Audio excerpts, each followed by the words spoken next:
Alhamdulillah rabbil alamin wal aqibatu lil muttaqin wa la udwana illa 'alal zalimin. Wassalatu wassalamu ala sayyidil mursalin wa ala alihi wa ashabihi wa man tabi'ahum bi ihsan ila yaumil din. Amma ba'du. Qala al-mu'allif Imam Al-Ghazali fi Muqashafatul Qulub, nafanallahu wa ahana dzurriyyatana bi 'ulumihi wa karamati muta'im nafadihi fi dini wa dunya al-akhirah. Qabul al-Fatihah.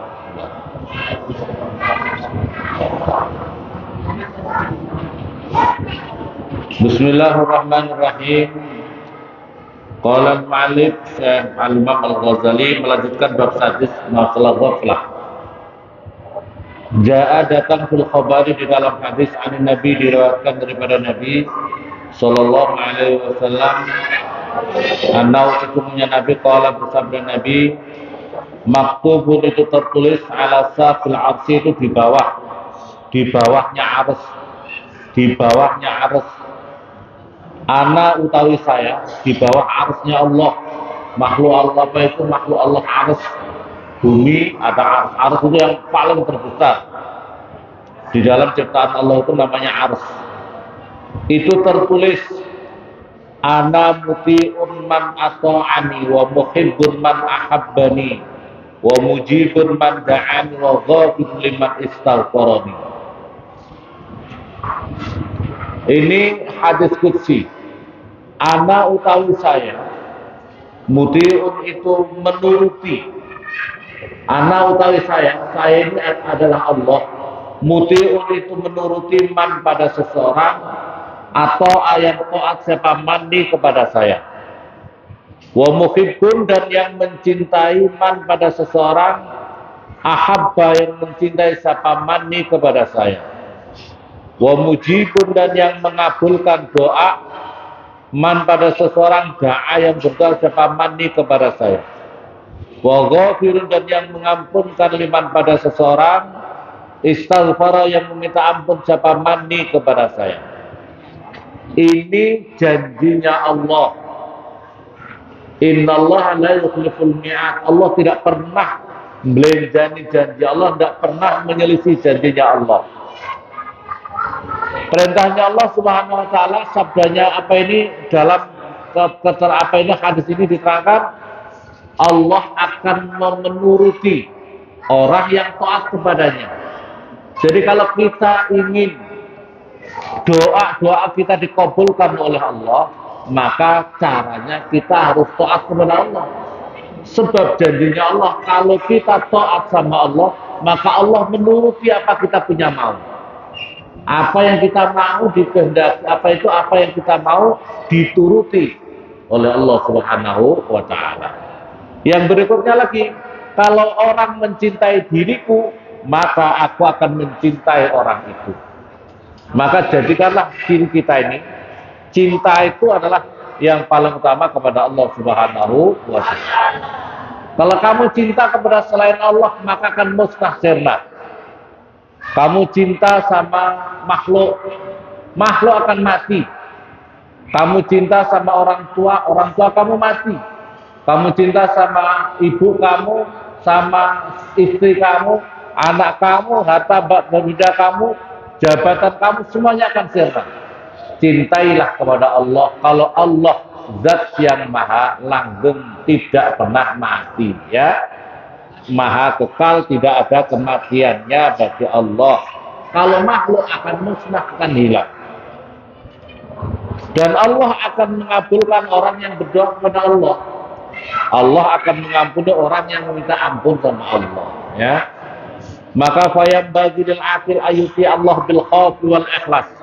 Maka seharusnya bagi orang yang akal untuk taat kepada Allah dengan didasari rasa takut dan ikhlas karena Allah. Perhatikan di sini. Jadi kalau kamu ingin mencintai Allah, orang yang berakal haruslah patuh kepada Allah didasari rasa khosnya, takut. Didasari rasa takut kepada Allah. Kalau orang tidak ada takut, dia tidak akan. Ya, kalau kamu tidak akan bisa tercapai taat kamu dengan baik. Maka kita harus membangun dalam diri kita, dalam hati kita itu khosyah kita kepada Allah. rasa takut kita kepada Allah. Jangan-jangan Allah tidak menerima, jangan-jangan Allah tidak menyayangi kami, jangan-jangan perasaan di dalam hati itu loh yang harus dibangun, kita rasa khosyah kita kepada Allah, takut kita kepada Allah Subhanahu wa Ta'ala. Yang berikutnya lagi, waridho biqadaihi. Yang berikutnya lagi di dalam keterangan Imam Ghazali, harus kita ridho terhadap qada qadarnya Allah. Kita harus menerima apa yang dikodokkan oleh Allah, ditakdirkan Allah untuk kita, itu harus kita ridho. Wasabri ala balaihi, dan bersabar atas balak-balak yang ditimpakan kepada kita. Balak oleh Allah yang diberikan kepada kita itu adalah bagian daripada ujian. Orang yang diberi balak belum tentu orang itu dibenci oleh Allah. Banyak sekali orang yang diangkat derajatnya sebab melalui proses balak-balak itu. Allah mengangkat derajatnya seseorang itu setelah melalui proses menerima berbagai balak-balak musibah. Orang yang paling dicintai Allah di muka bumi ini siapa? Yang paling dicintai oleh Allah di muka bumi ini siapa? Para nabi, para nabi, para rasul itu justru cobaannya paling berat. Nabi Ibrahim dibakar. Nabi Ibrahim itu dibakar sama Namrud, dibakar selama 40 hari baru keluar dari kobaran itu. Namrud itu bikin kobaran api, bikin satu bukit, satu lereng itu dipenuhi kayak semacam ya jurang, dipenuhi dengan kayu bakar. Ya, jangan ikut. Satu itu dipenuhi dengan kayu bakar. Nabi Ibrahim itu dilemparkan dari jarak jauh untuk masuk di kubangan itu. Kobaran api yang sangat membara. Nggak keluar karena bara api terus menerus membakar. Keluar setelah 40 hari masih dalam keadaan hidup. Nabi Ibrahim itu setelah 40 hari baru keluar dari kobaran api. Dan Nabi Ibrahim kedinginan. Aduh dingin katanya. Nabi Ibrahim malah kedinginan. Di kobaran api malah dingin. Nabi Ibrahim ya. Masya Allah, itu adalah mukjizat. Tapi setiap nabi, orang yang paling dicintai Allah pasti melalui proses ujian-ujian. Makanya kita harus sabar. Kalian di pondok, ya harus sabar. Ya, kalian di pondok, pondoknya ya sederhana. Betul apa betul? Sabar. Kamu di pondok seperti ini lebih berat mana dengan coba Nabi Ibrahim? Lebih berat mana Nabi Nabiullah Musa alaihissalam yang dikejar Fir'aun, yang mau dibunuh, dikejar pasukan tentara, terus melewati lautan, ya, pasti akan melalui suatu proses. Nah, jihadnya kalian itu adalah jihad untuk belajar ilmu agama. Jihadnya kalian adalah belajar ilmu agama dengan sungguh-sungguh, dengan tekun, dengan rajin.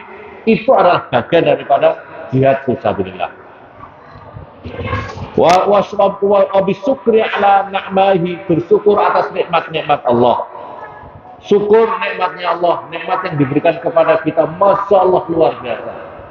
Kita diberi nikmat, ya Allah.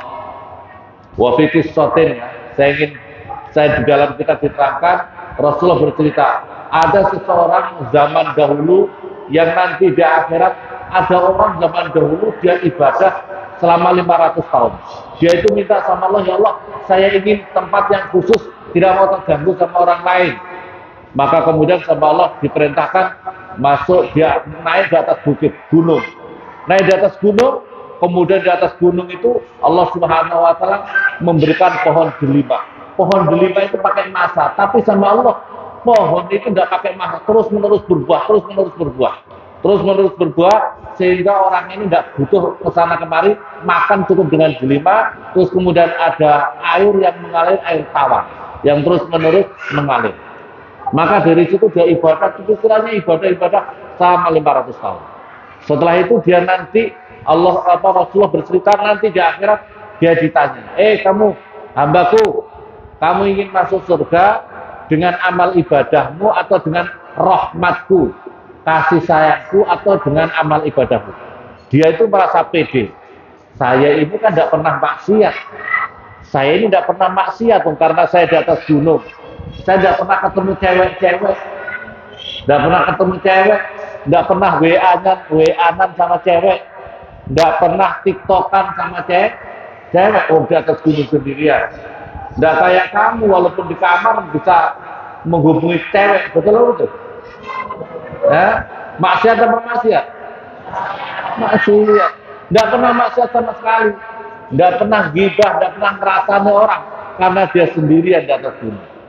Dia pede, ya Allah, saya tolong masukkan surgamu dengan amal ibadahmu ya Allah. Karena saya ini pede, karena saya tidak pernah dosa, saya ibadah terus selama 500 tahun.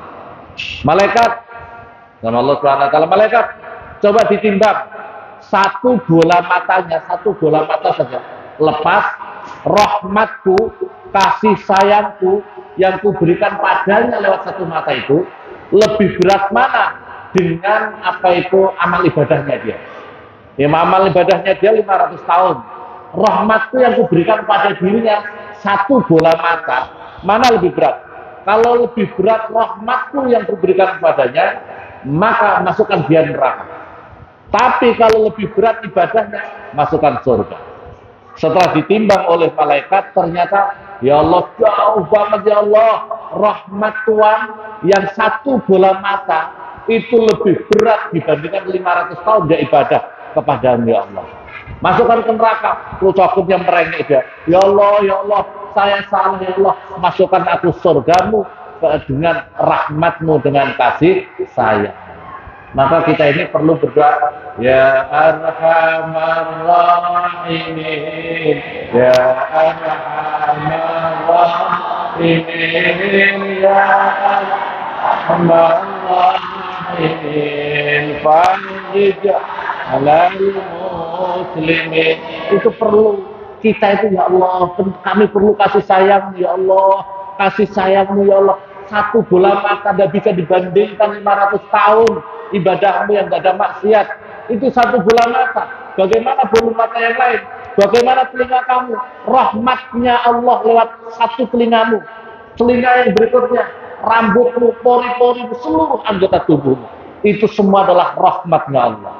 Kita perlu bersyukur kepada Allah. Kita perlu bersyukur kepada Allah atas semua rahmatnya Allah yang diberikan kepada kita. Rasa syukurnya bagaimana? Jadilah Abdullah, hamba Allah yang baik. Amin Allahumma. Amin Allahumma.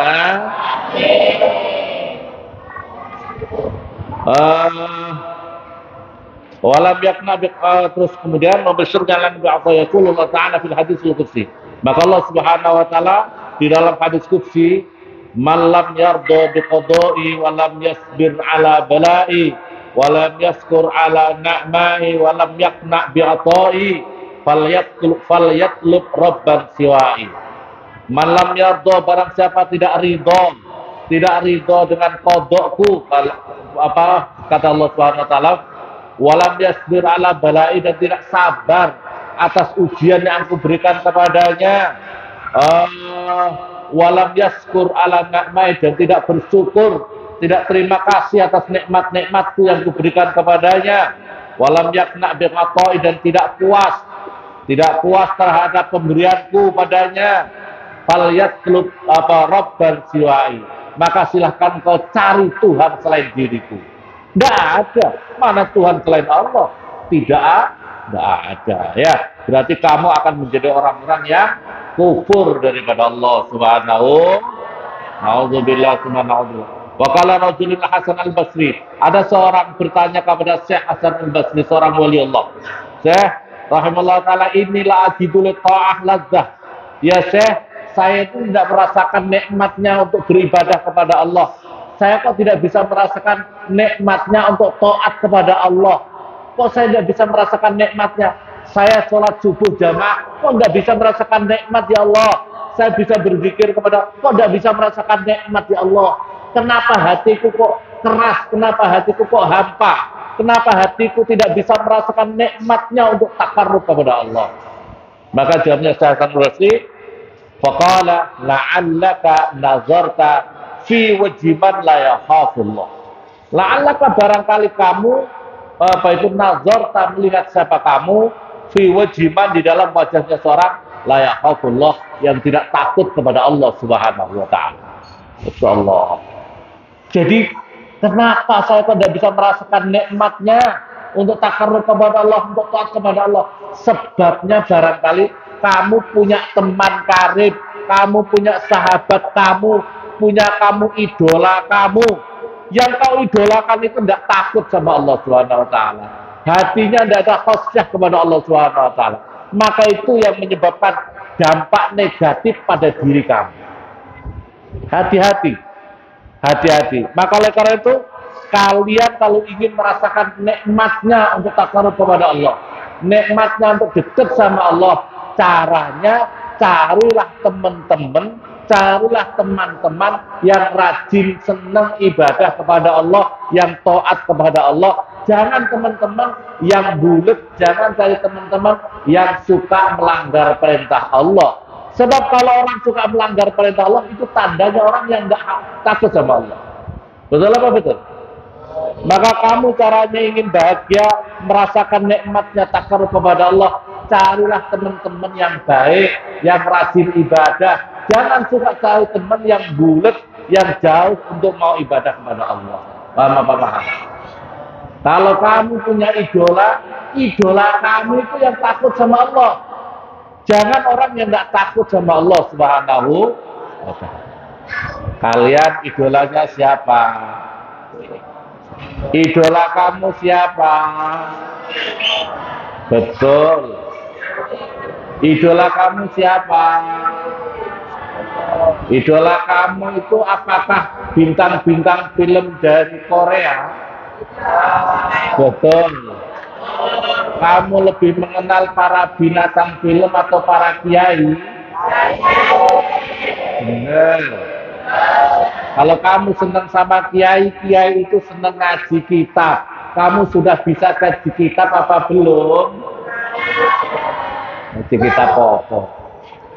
Begitu, jangan hanya aku senang sama orang, tapi kok nggak mengikuti apa yang dilakukan oleh para kiai.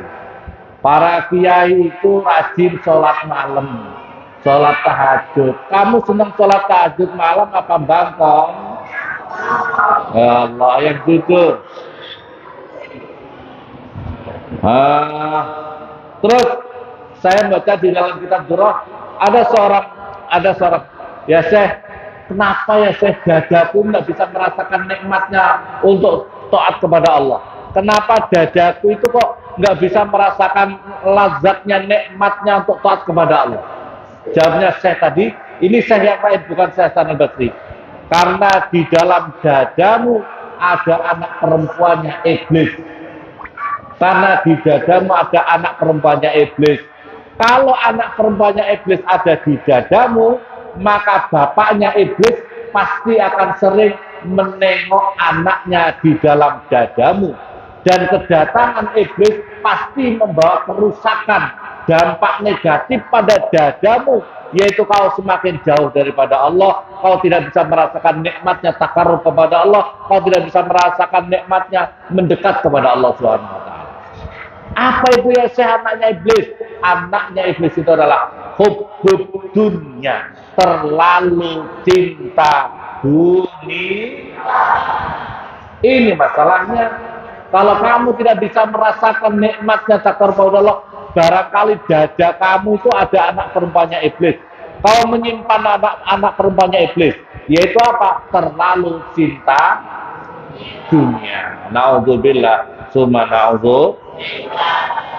Wa hukiya anna rajulan, diceritakan seseorang laki-laki dakhala fi shalat, masuk di dalam salat. Falamma intaha ila qaulihi, maka ketika sudah sampai pada ucapan iyyaka na'budu, pada iyyaka na'budu artinya hanya kepadamu ya Allah kami beribadah. Khutira bibalik, maka terbersihlah di dalam hatinya annahu abid. Wah, berarti saya ini orang ahli ibadah. Karena iyyaka na'budu, ya Allah hanya kepadamu kami beribadah. Maka terbersih, wah aku ini orang ahli ibadah. Maka semua abidullah fil haqiqah, famuja fis sirri, maka kemudian dipanggil lewat relung hati yang paling dalam. lewat relung hatinya di dalam tiba-tiba kadzabta, kamu pembohong. Kamu mengatakan kau abidullah, kau seorang hamba Allah, kamu pembohong. Kamu pembohong. Innama ta'budul khalq. Sesungguhnya kamu itu sedang beribadah kepada makhluk. Kamu bukan ibadah kepada Allah, tapi kau lebih patuh sama makhluk. Kamu lebih siap sama makhluk, tapi tidak siap sama Allah. Oke? Oke? Kalau sama siap, siap menjalankan perintah, tapi begitu dipanggil azan tidur molor. Betul? Masya Allah, ya. Kalau dipanggil teman kamu, kamu kesini, ayo kita rauninan di pinggir laut sampai lepas duhur, ada panggilan azan, tidak sholat. Berarti sedang ibadah sama makhluk. Kau lebih patuh sama makhluk.